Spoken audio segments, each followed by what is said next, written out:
Malgré tout, j'ai l'impression d'oublier quelque chose. Comme un élément qui m'aurait suivi tout au long du jeu. J'ai retrouvé Mario, vaincu les bouts. Qu'est-ce que j'ai bien pu oublier? Oh, Todd, tu étais là? C'était toi qui me surveillais depuis tout à l'heure? Franchement, je sais que c'est Halloween, mais tu pourrais éviter de faire ce genre de blague, s'il te plaît.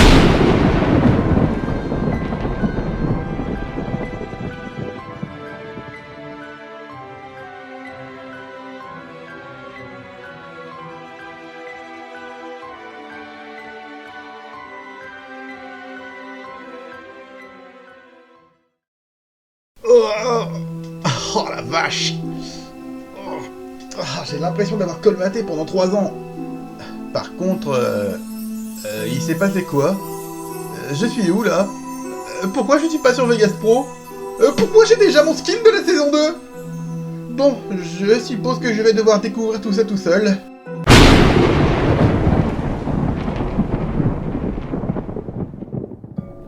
C'est ici. Heureusement que son portable a une fonction géolocalisation. Si ça se trouve, ça nous servira plus tard. On verra. Pour l'instant, on doit trouver notre poste dans une baraque abandonnée et paumée au beau milieu d'une forêt hantée. Oui, c'est pas comme si un monstre ou une entité quelconque allait nous en empêcher.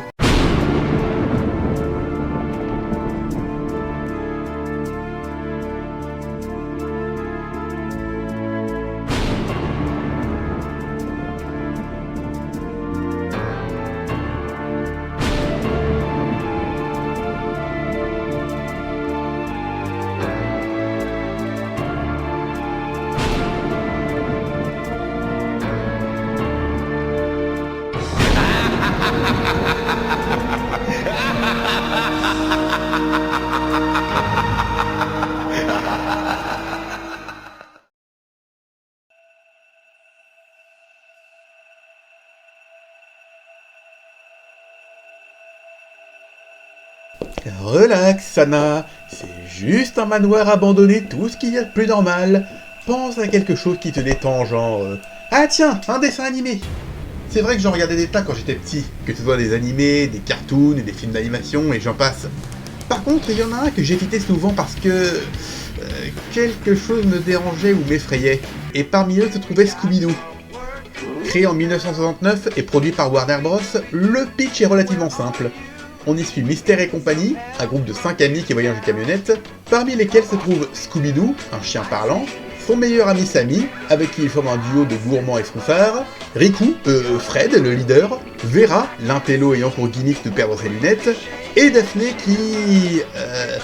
je sais pas de quel mot la qualifierait le mieux. J'ai l'impression que c'est elle la plus attentive, celle qui repère les petits détails qui échappent aux autres, et qui trouve les cachettes secrètes. À chaque destination, ils se retrouvent confrontés à un monstre qui terrorise les habitants du coin, mènent leur enquête et capturent le monstre qui était en vérité un criminel déguisé. Vous trouvez ça drôle que j'ai eu peur de ce dessin animé? Excusez-moi, mais déjà je vous rappelle que j'ai eu peur sur Luigi's Mansion, et de 2, osez me dire que ce monstre-là, par exemple, vous donnerait pas des cauchemars! Il veut juste manger ton âme. En tout cas, ce n'est que longtemps après que j'ai commencé à aimer, et la série a continué encore aujourd'hui avec de nombreuses nouvelles versions. Et même des crossovers. Beaucoup de crossovers. Et désolé de vous l'apprendre, mais je n'aime pas trop Mystère associé. Des films, et bien entendu des jeux. Alors honnêtement, j'en ai pas fait beaucoup des jeux Scooby-Doo. En l'occurrence, 3 point and click sur PC, et un jeu de plateforme sur GameCube, Scooby-Doo la nuit des sans frissons, dont je garde mon souvenir.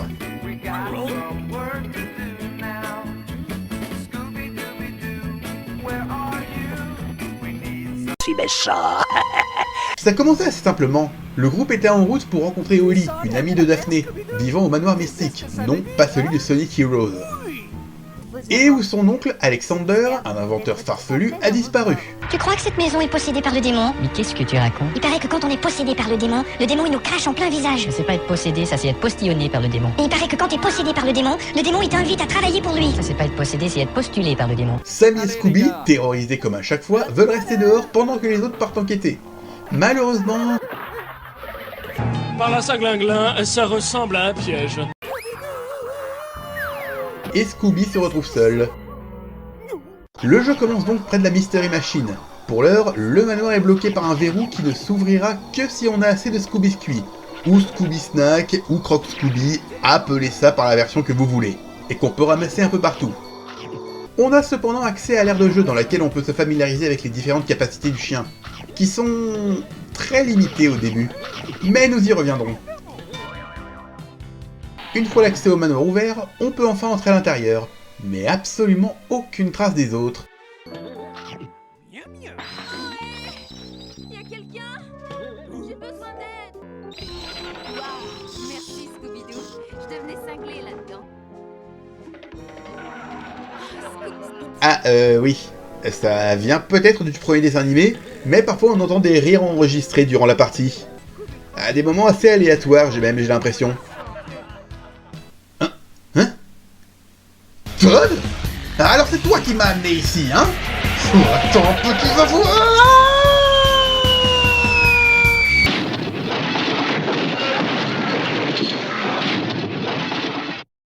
T'as pas entendu un bruit? Nope. Dites donc, jeunes gens, qu'est-ce que vous fichez ici? Qui êtes-vous? Et pourquoi vous causez avec une voix de présentateur radio des années 30? Veuillez me répondre, jeunes gens! On cherche notre ami, un loup blanc portant un gilet noir. Vous l'avez vu? Hélas, non. Il a dû être enlevé par le fantôme de Todd. Le fantôme de Todd? Oui, jeunes gens. On dit qu'il y a longtemps, un joueur jouait à Mario Kart dans les parages en immersif et aurait inexplicablement emmené Todd avec lui en le sortant du jeu. Le fantôme de ce Todd errerait dans ce manoir pour faire disparaître tous les joueurs qui s'y aventurent pour se venger. Ok, c'est un épisode sur Scooby-Doo. Je me souviens que j'étais pas fan de ce dessin animé, trop répétitif à mon goût. Mais mon petit frère l'adorait et du coup je lui ai offert La Nuit des Sans Frissons pour un de ses anniversaires. Le jeu se présentait comme une aventure plateforme assez simple, constituée de 3 grandes zones, chacune coupée en plusieurs salles. Le manoir mystique, le dédale végétal et le village des pêcheurs. C'est moi ou ça pue de boisson?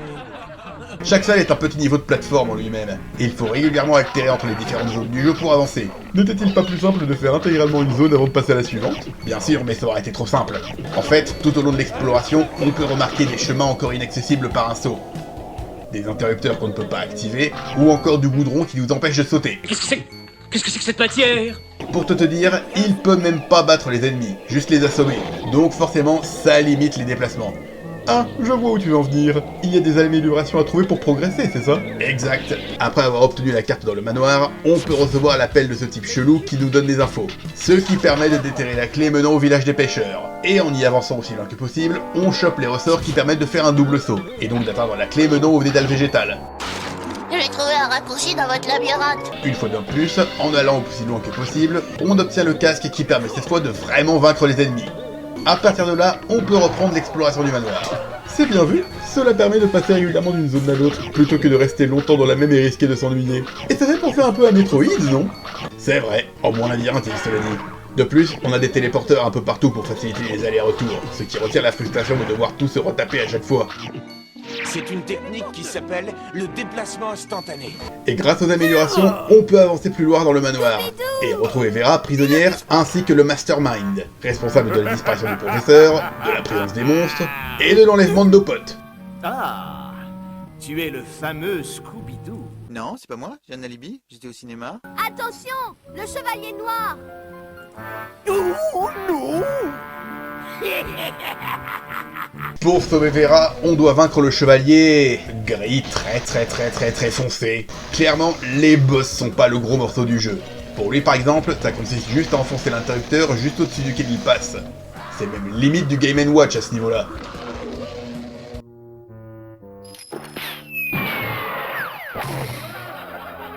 Mes lunettes. Aide-moi à les retrouver, Scooby. Ça va, je vais bien. Le parquet a amorti ma chute. C'est quoi ça? On dirait une sorte d'imprimerie. Mais pourquoi il y a autant de jeux entreposés? Attends. Mais ce truc fait des copies de jeux? Ce manoir cache un réseau illégal de jeux piratés? Précisément au moment où je parle de Scooby-Doo. Le hasard fait bien les choses, décidément. Pour résoudre le mystère du Mastermind, il fallait d'abord sauver tout le monde, en allant au bout des 3 zones principales.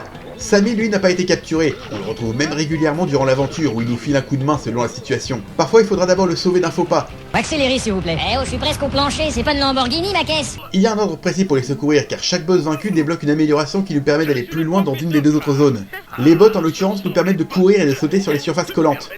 Et ainsi aller plus loin dans le village des pêcheurs. Et sans être d'une difficulté ahurissante, ça commençait à se corser. Heureusement, on peut trouver de la nourriture un peu partout pour gagner de la santé. Même si je ne suis pas certain que ce soit une bonne idée de manger un sandwich qui est resté enterré plusieurs mois dans le sol. Mais bon, vu que Sammy et Scooby ont un estomac encore plus blindé que Goku, Luffy ou n'importe quel autre morphale de n'importe quel animé réuni, je m'inquiète pas pour lui. Et voilà, ma célèbre pizza cookie brownie sur sa couche de Nutella avec des boules de glace à la vanille échantillées prêtes. C'est pas un peu copieux pour un dessert? Non, ça c'est juste une collation. En tout cas, même si visuellement c'est en dessous des capacités de la GameCube, surtout si on compare, force est de constater que l'univers et l'ambiance du dessin animé est fidèlement retranscrite.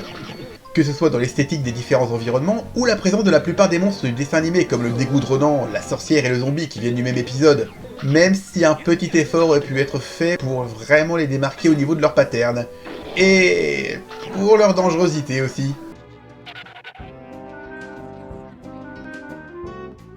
Ce serait pas un peu con, lui? D'autant plus que Scooby réagit à la plupart des situations et présence des monstres. Ce qui le rend plus vivant. Pourquoi vous rigolez? Sans parler du fait qu'on a droit à la VF des séries pour les personnages. Mince, Scooby, c'est le rôdeur. Le rôdeur? Où? Il est partout.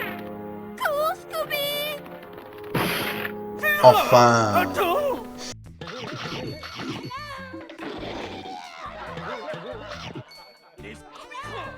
Vraiment, juste pour leurs quelques lignes, ils pouvaient faire l'effort de les doubler eux aussi. Les musiques sont sympas aussi, elles ne sont pas exceptionnelles, mais elles font penser au dessin animé. Mention spéciale aux musiques des boss.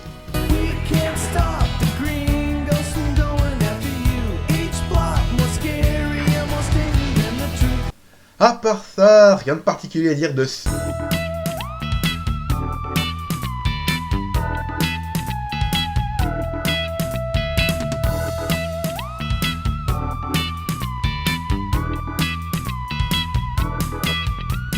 A propos de boss, une fois au bout du dédale végétal, on retrouve Daphné. Scooby, au secours.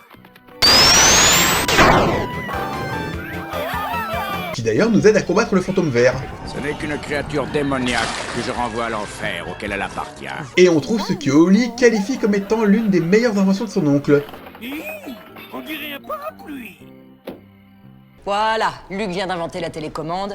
Qui veut inventer le téléphone? Un parapluie, des bottes... Je crois qu'on n'a pas la même notion du mot inventeur. Oh, les copains! Ah bah te voilà toi! Que fais-tu ici? Tu étais censé rentrer après avoir présenté Luigi's Mansion. Je sais, mais un tas de fantômes m'a capturé, et vous devinerez jamais ce que j'ai trouvé dans ce manoir.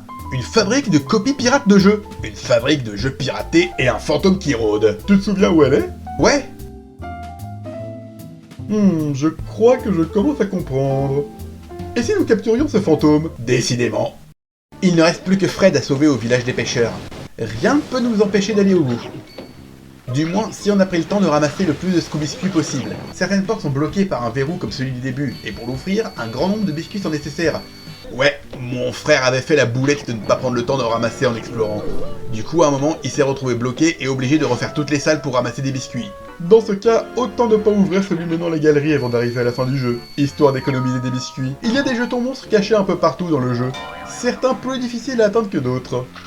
Chaque jeton correspond à un monstre, qu'on peut voir dans la galerie pour en savoir plus sur lui. Par ailleurs, même si le gameplay est simple à prendre en main, et qu'il évolue beaucoup, il manque un peu de précision parfois. Regardez, quand on essaye de charger un ennemi à bout portant, il arrive souvent qu'on le loupe, et allez savoir pourquoi, avec moi, c'est toujours le spectre sans tête. Me demandez pas pourquoi c'est toujours sur lui que ça tombe. Mais ça se ressent aussi parfois dans les phases de plateforme. La caméra est pas toujours placée au bon endroit et les sauts manquent de précision. Et sans compter le fait que Scooby est totalement allergique à l'eau lui aussi. Il suffit qu'il la touche un tout petit peu, même s'il a pied, c'est foutu.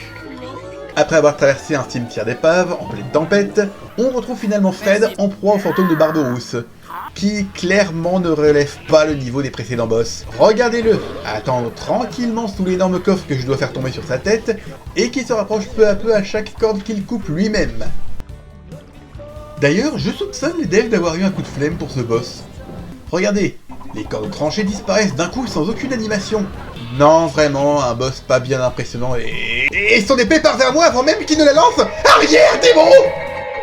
Une fois Fred sauvé, il est temps de retourner au manoir afin d'en terminer l'exploration, à l'aide de toutes les améliorations obtenues. Et ainsi découvrir la dernière zone du jeu, le laboratoire. Il est bizarre ce sol. Qui ressemble plus à un vaisseau spatial, honnêtement. La difficulté a augmenté tout au long du jeu, mais jamais au point d'en devenir rageant ou frustrant. D'autant plus que Scooby est dévié à l'infini, quoique je ne lui recommande pas pour autant de manger des biscuits ayant baigné dans de l'acide, sinon... Quand je disais qu'il avait un estomac blindé... Enfin, tout au bout, on retrouve toute la bande. Sammy, Fred, Daphné, Vera et Holly, mais aucune trace de Big Flo. Pourquoi y a pas les rires? Ok, je me tais. On découvre à ce moment-là la vérité sur tous les monstres qu'on a affrontés. Mais c'est quoi ça, un hologramme? C'est une image en 3 dimensions réalisée à l'aide de lumière. Ah, ok. C'est d'au-delà que venaient tous ces monstres. Objection!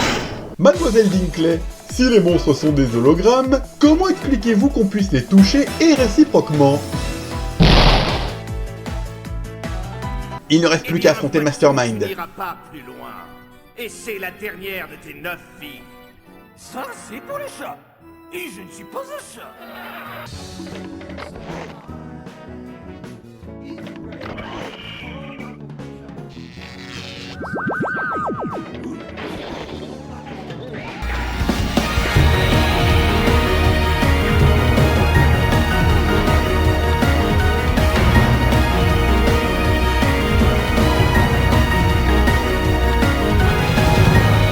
Ouais, non, laissez tomber. Même avec cette musique, le combat reste ridicule.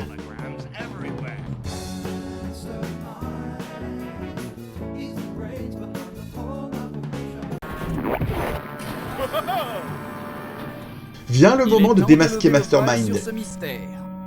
Voyons qui se cache derrière le masque de Mastermind. Qui n'était autre que le professeur Alexander lui-même. Professeur Alexander Graham.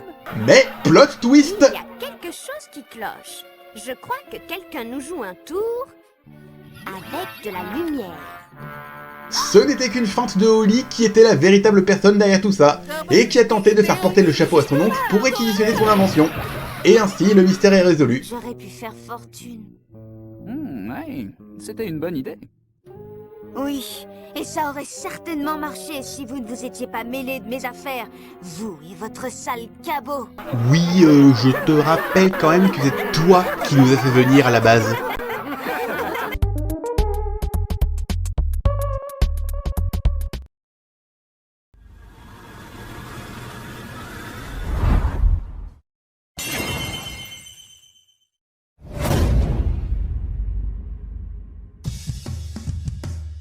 Vraiment, je garde de bons souvenirs de ce jeu. C'est simple à prendre en main, on progresse tranquillement et sans prise de tête, l'univers de Scooby-Doo est fidèlement retranscrit.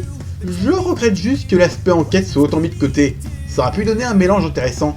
Honnêtement, je suis surpris qu'il ait été si peu remarqué à son époque. Et je me dis que j'ai eu de la chance de l'avoir connu. D'autant plus que les bons jeux Scooby-Doo ne sont pas légion. Ouais, j'en ai pas connu des masses, mais aucun n'a été franchement marquant. Enfin, je dis ça, j'ai jamais accroché au dessin animé à la base. Je constate en tout cas que l'expérience fut sympathique. Je le testerai à l'occasion. Y'a qu'à demander, je te le prêterai. Alors voilà le plan.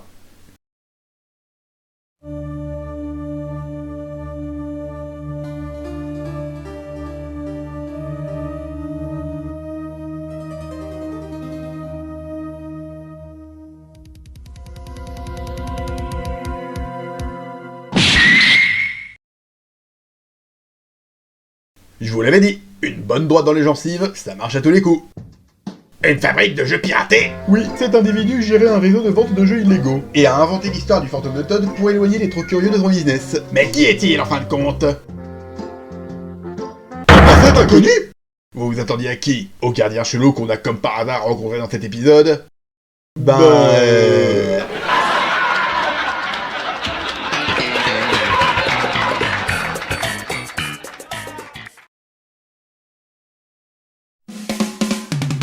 Scooby-Dooby-Doo, where are you? We got some work to do now. Scooby-Dooby-Doo, where are you? We need some help from you now. Come on, Scooby-Doo, I see you, pretending you got a sliver. You're not fooling me, 'cause I can see the way you shake and shiver. You know we got a mystery to solve, so Scooby-Doo, be ready for your act. Don't hold back. And Scooby-Doo, if you come through, you're gonna have yourself a Scooby snack. That's a fact. Scooby-Dooby-Doo, here are you. You're ready and you're willing. If we can count on you, Scooby-Doo, I know we'll catch ya